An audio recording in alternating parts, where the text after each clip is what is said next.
Qui a merdé? Qui a merdé dans cette histoire? Je veux à la fin de cette vidéo qu'on trouve un nom, qu'on trouve un coupable pour qu'on puisse un petit peu mettre le doigt sur le problème, car c'est pas possible. Il y avait tout pour réussir et ça a foiré à un moment donné. Et pourtant Amazon, même si je les avais démontés lors de la critique de Citadel, la série qu'ils avaient créée à la James Bond il y a quelques mois, ils sont capables du meilleur. La preuve avec Grand Tour, ils ont réussi à rattraper les conneries de Clarkson et faire Grand Tour un concurrent direct à Top Gear UK. Et là, on ne sait pas ce qui s'est passé. Là, ils ont foiré. Bonjour à tous, j'espère que vous allez bien. Aujourd'hui, retour critique sur 007 Road to a Million. Donc un nouveau jeu télévisé proposé par Amazon Prime Video qui est sorti le 10 novembre, donc vendredi dernier. J'ai eu de la chance de le regarder, j'ai tout regardé en un week-end et je vous fais part de mon avis. Alors, un petit peu de contexte. Donc ce qui s'est passé le 6 octobre de cette année, si je me souviens bien, c'est le Bond Day. En fait, ils ont annoncé, tout le monde attendait une annonce de la part de Barbara Broccoli et Michael J. Wilson, les producteurs historiques de la saga. Tiens, on va avoir des infos sur Bond 26, on va avoir quelque chose, on va avoir de l'info croustillante. Et au final, il s'est rien passé, en fait, au final, il n'y a rien eu. On a eu Amazon qui sort cette bande-annonce à 10 h du matin en mode, bah écoutez, vous aurez un sort de Pékin Express slash Fort Boyard à la sauce James Bond. Donc voilà, tout le monde était très déçu, tout le monde s'est dit merde, c'est quoi encore cette merde? Et moi j'étais l'un des rares qui se disait mais en fait c'est trop bien, moi je suis plutôt motivé parce que je me disais bah l'avantage on pourra faire découvrir le monde de James Bond à plus de gens, ça nous permet d'un petit peu de patienter en attendant Bond 26. Donc moi j'avais beaucoup d'espoir dans ce show, je me disais bon pourquoi pas. Et au final, bah non. Au final, il y a beaucoup de choses qui ne vont pas. Sur le papier, quand vous regardez le projet sur le papier, c'est une bonne idée, ça a tout pour marcher. Et une fois que vous êtes devant, une fois que vous avez regardé 1, 2, 3, 8 épisodes, les 8 épisodes, vous dites non mais en fait, ils ont merdé. Ils ont merdé et il y a plusieurs personnes à cela et c'est pas celle que vous pensez en fait, en vrai. Alors, donc le concept de base, c'est vous avez 9 équipes des duos qui sont sélectionnés par Amazon pour faire des épreuves un peu autour du monde. Donc en fait leur but c'est de faire des épreuves, des jeux, répondre à des questions pour atteindre 1 million de pounds. Donc sachant que les 9 candidats ne sont pas en compétition entre eux, ils ont tous une chance de gagner.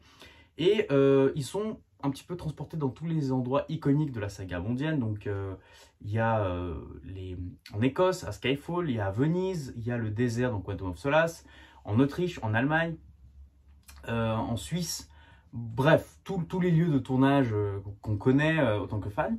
Et en fait, bah voilà, ils arrivent à un endroit, ils trouvent une boîte à questions par exemple, et ils doivent à un moment donné répondre, soit faire un défi pour attraper la valise dans laquelle il y a la question, ou alors répondre à la question et en fait, après avoir la réponse, après faire un défi.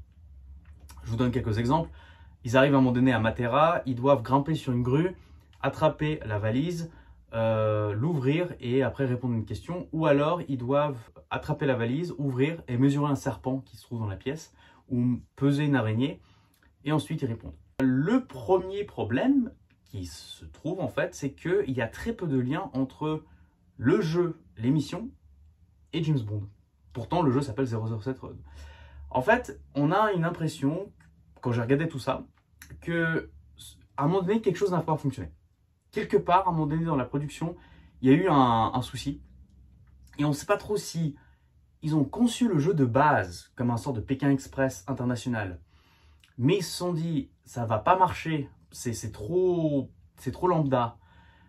On va rajouter du James Bond dessus pour donner un petit côté prestigieux, un petit peu la patte James Bondienne.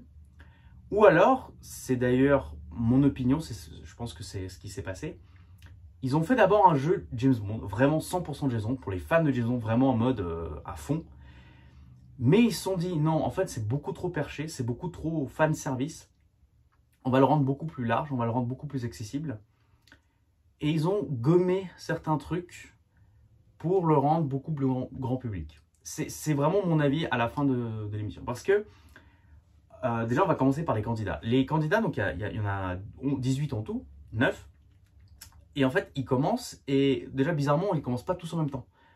Épisode 1, on voit 2-3 personnes. Épisode 3, on revoit encore 2-3 personnes. Ils commencent pas tous en même temps. Pourtant, ils sont dans les mêmes lieux, ils font plus ou moins les mêmes jeux. Ils arrivent en Écosse, là où il y a Skyfall. Et en fait, on a des candidats qui n'ont rien à foutre de James Bond. On va être clair et net là-dessus. Ils n'ont rien à faire de James Bond. Ils ne connaissent pas la saga, ils s'en foutent totalement. À aucun moment, ils prononcent même le mot James Bond. Donc, à un moment donné, par exemple, on leur donne un côté sensible, un côté humain. Donc, on leur dit, voilà, ça c'est 2 sœurs, ça c'est un couple et une femme et tout. D'ailleurs, au passage, les candidats, je trouve, c'était très woke. C'était vraiment très représentatif de la société britannique parce que il y a 2 sœurs, elles sont voilées. Il y a un couple de Pakistanais, 2 infirmières, dont une était en Afghanistan, un policier, un mécanicien, un taxi, un taxiste d'un taxi londonien. Donc, tu te dis, bon, ça fait très, vous savez, carte postale. Et ils se retrouvent, on leur donne un background. On dit ouais, mais en fait, évidemment, ils sont dans la galère, donc pour eux, $1 million, 1 million de pounds, ce serait énorme. Puis, oui, mais comme tout le monde, en fait, tout le monde, tu leur donnes 1 million de pounds, ils seront ravis, quoi. Donc, et en fait, ça donne tout de suite un ton assez grave, en fait. Vous avez des gens lambda qui peuvent gagner de l'argent, on va dire, facilement, une énorme somme, genre même 10 000, 15 000, 50 000, 20, 100 000, ils peuvent les gagner. Donc évidemment, ils sont un petit peu stressés, ils sont un petit peu tendus, parce qu'à chaque fois, les questions peuvent faire stopper le jeu. Parce qu'il faut savoir qu'à chaque fois qu'ils partent, ils ont un palier, le palier est acquis. Donc s'ils ont 100 000 pounds et ils passent au niveau de 200 000 pounds, ils ratent la question ou ils ratent l'épreuve, ils restent à 100 000 pounds. Donc évidemment, il y a l'appât du gain, ils veulent tous rentrer. Mais on est un peu tendu.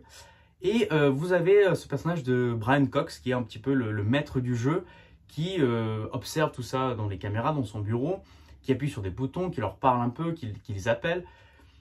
Je dis bon, un peu le Pierre Fouras si vous voulez, mais globalement, on se dit mais ça manque de James Bond. Et en fait, même le côté sensible des spectateurs de monde, on s'en fout en fait. On s'en fout que le mec, il soit en galère. C'est pas ça que je veux voir. Je veux pas voir un jeu où on est en train de plaindre le gars. On veut voir l'aventure, on veut voir du jeu. Donc, à un moment donné, et ce côté trop sérieux, j'ai fait le parallèle avec Clarkson au tout début.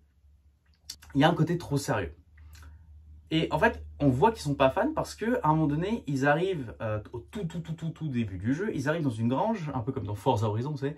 Ils ouvrent la porte et il y a une Rolls-Royce Phantom 3, la même que Goldfinger. Et les mecs qui passent à côté, ils font « Ah, sympa la voiture ». Ouais, mais mec, la voiture, elle est iconique, quoi. Pareil, à un moment donné, un couple, ils doivent rouler, ils leur prêtent une Jaguar XKR verte, comme celle de Zao dans Meurt un autre jour. Pareil, ils sont là, ouais, sympa la voiture et tout, boîte auto. Et le pire, du pire, c'est vraiment le summum. Il y a 2 infirmières, à un moment donné, elles sont, c'est vers la fin du jeu, elles arrivent, elles ouvrent une grange, elles tombent sur une DB5. Toi, t'es là, tu fais, oh, trop bien et tout, et machin. Et en fait, elle rentre, elle fait, ah, c'est une jolie voiture, ouais, c'est sympa. Et en fait, elle se penche sur le capot comme ça. Pour regarder, elle fait, ah ouais, Aston Martin, ouais, ok. Ouais, c'est pas mal. Mais, t'as une idée de ce que ça représente? Je veux dire, moi, j'ai vu une vraie Aston Martin. J'ai un pote à moi qui m'avait fait, qui a une Aston Martin. Et déjà, pour la toucher, j'ai dû demander la permission. Il a regardé si j'avais pas les mains sales, si j'avais pas de bague et tout, pour pas la rayer. Et elle, tu lui aurais redonné une Clio diesel ou une Aston DB5, c'est la même chose pour elle.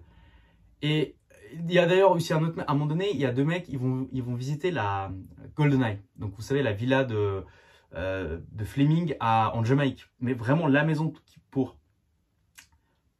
Et ils s'en foutent. Ils sont là, ah c'est sympa la villa, il y a la piscine, il y a du champagne, il y a du homard à midi, tout. Tu fais. Mais, enfin, je sais pas, faites quelque chose. Et en fait, tu te dis, mais c'est bizarre comme il n'y a pas de...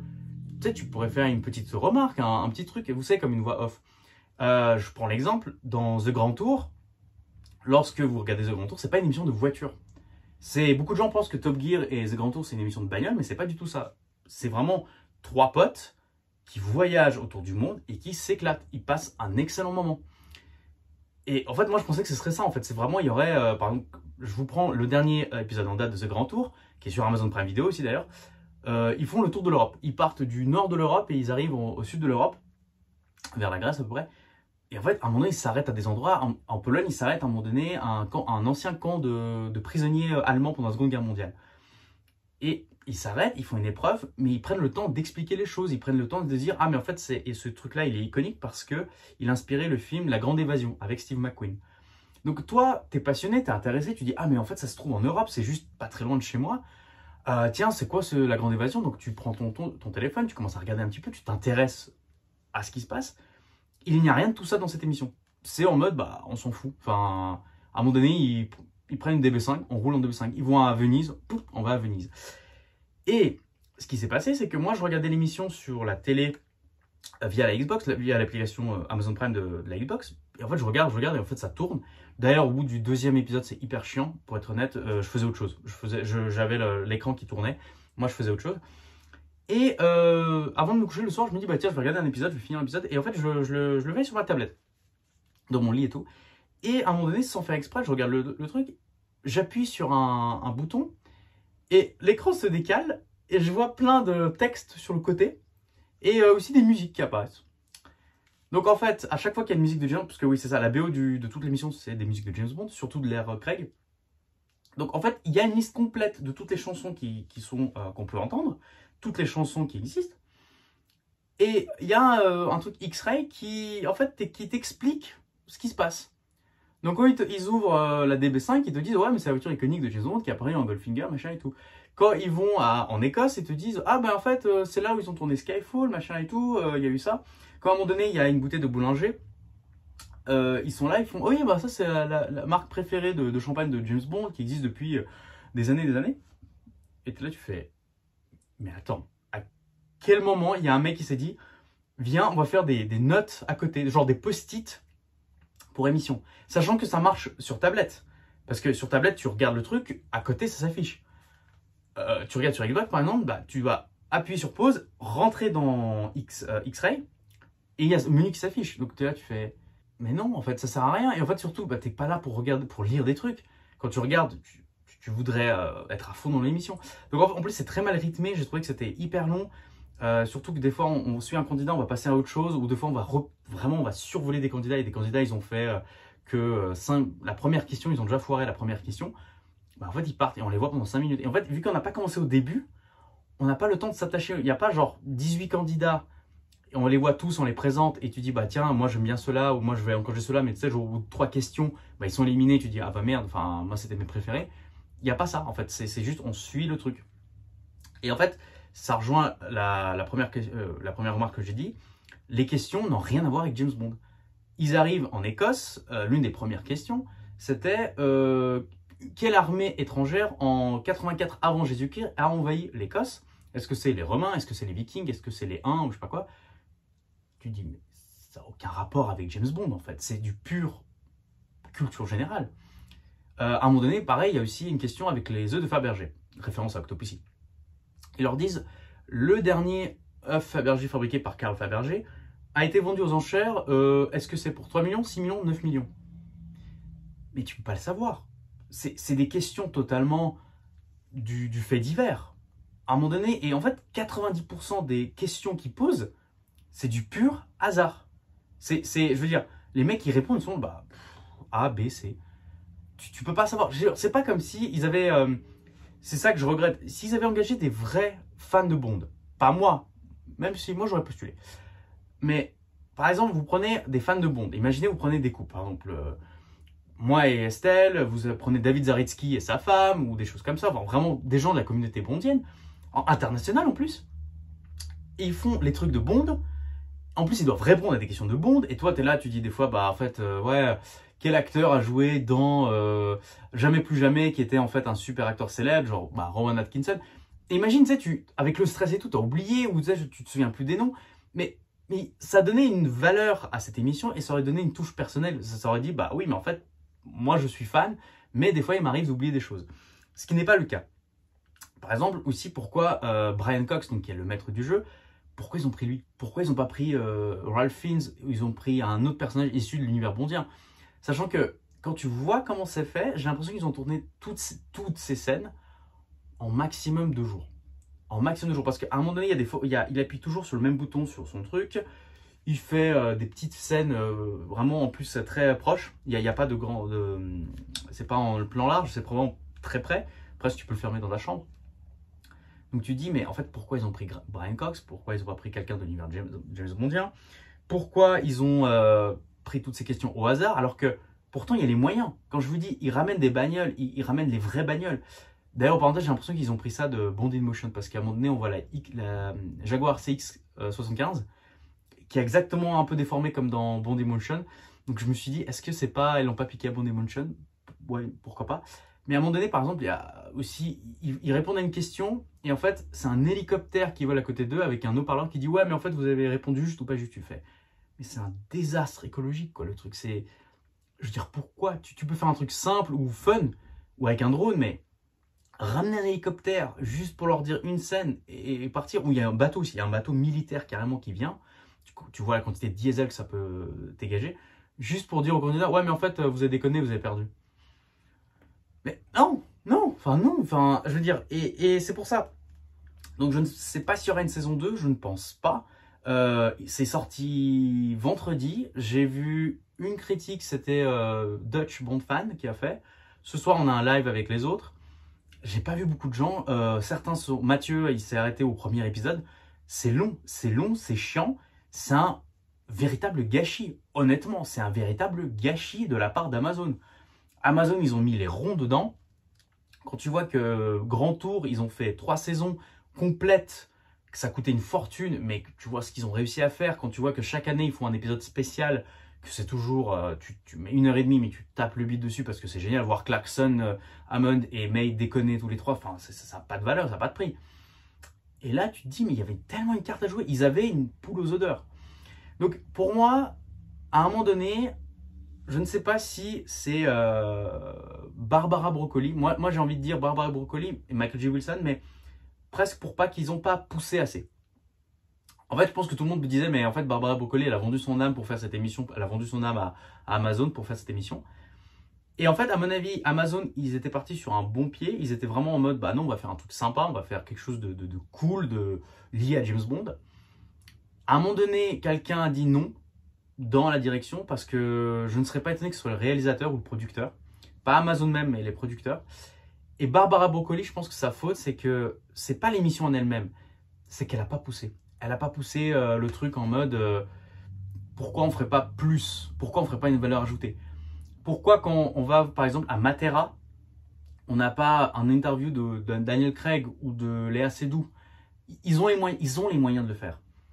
Pourquoi il n'y a pas plus de James Bond? Pourquoi les questions ne sont pas relatives à James Bond? Pourquoi les épreuves ne sont pas relatives à James Bond? Parce qu'à un moment donné, tu peux très bien aller au barrage de Cortina en Suisse et sauter avec l'élastique. Et tu sais, il y a un message qui apparaît ou je sais pas quoi. Donc, c'est vraiment dommage. C'est tellement dommage. Il y avait tellement de choses à faire. Et au final, tout ça pour rien. Donc voilà. Bah écoutez, si vous voulez le regarder, regardez peut-être l'épisode 1 ou en accéléré ou même la bande-annonce. Mais en fait, ça vaut pas la peine. Moi, j'ai trouvé que j'ai perdu du temps. Heureusement que je faisais autre chose à côté. Donc voilà, grosse déception. Clairement, quelqu'un chez Amazon a merdé. Barbara Broccoli, Michael J. Wilson, je trouve aussi, ils auraient dû... Je ne suis pas contre le fait qu'ils vendent et je ne suis pas contre le fait de faire un univers étendu, honnêtement. Ne me jetez pas la première pierre, mais je ne suis pas contre un univers étendu.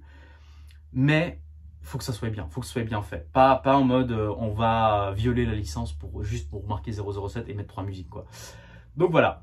Bah écoutez, rejoignez-nous ce soir en live, sinon il y a le replay du live avec les autres, on va débriefer et je vous dis à très bientôt parce qu'on va parler justement de voyage de James Bond. Donc n'hésitez pas à cliquer le pouce bleu, à partager et à commenter surtout si vous aussi vous avez regardé l'émission pour me dire si vous ou non vous avez kiffé ou si vous avez trouvé que c'était vraiment du n'importe quoi.